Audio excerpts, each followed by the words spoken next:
শুক্রবার মিরপুরে প্রথম ওয়ানডেতে মুখোমুখি হবে বাংলাদেশ ও নিউজিল্যান্ড। এর প্রস্তুতি হিসেবে বুধবার মিরপুরে অনুশীলন করে দুই দল। 3 ম্যাচের সিরিজ জয় পরিকল্পনার পাশাপাশি পরস্পরকে সমীহ করছে নিউজিল্যান্ড ও বাংলাদেশ।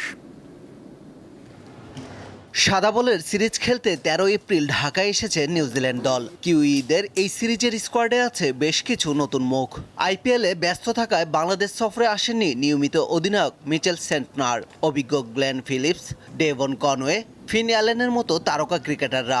বাংলাদেশ সফরের স্কোয়াডে তাই দ্বিতীয় সারির দল হিসেবে দেখছে অনেকে। তবে এমনটা মানতে নারাজ বাংলাদেশ দলের প্রধান কোচ ফিল সিমন্স।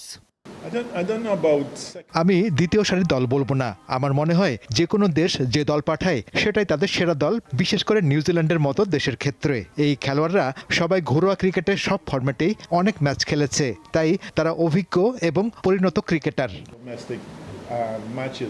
তিনি জানান, বাংলাদেশ ক্রিকেটের নেতৃত্বের পরিবর্তনে দলে কোনো প্রভাব ফেলেনি। আমার কাজ হলো দলকে প্রস্তুত করে তোলা। বোর্ড পরিবর্তনে কোচিং গ্রুপের কাজে কোনো প্রভাব ফেলেনি।